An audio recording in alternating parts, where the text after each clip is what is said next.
巴菲特接受電視訪問嗰陣時，佢發表咗啲意見關於美股同埋銀行嘅。巴菲特究竟講咗咩呢？第一，講關於美市，佢話最近好多啲報章就話美市由高至低最近跌咗10%。佢話佢自己打理嘅基金以往試過3次，係3次跌到50%，所以佢話今次啲少少個幅度對佢嚟講就係話唔算得係乜嘢嚟嘅，即係話都係小調整嚟嘅啫。而且佢亦都提及到呢，佢而家揸住現金多。佢而家手上揸住3730億美元嘅現金，或者相等於現金嘅嘢，即係咩嘢呢？有部分係真係現金，又有部分咧係1年內嘅短期嘅美國國債，就隨時變現嗰啲。咁睇落佢嘅意思咧，就話就算今次嘅調整咗10%嘅美市，佢覺得咧仲未係入手時間，佢都係仲喺度等緊。第二樣嘢佢講嘅咧就係美國嘅銀行業啦。佢而家見到一啲預警嘅信號咧，就關於美國嘅 private credit， 即係私募信貸嗰方面咧，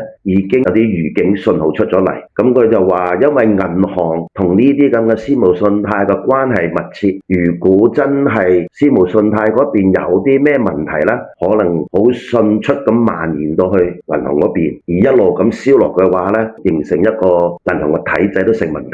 咁其實你將佢兩條黐埋嚟睇啦，睇落佢而家揸住好多現金喺手，就係等緊嘅機會啦。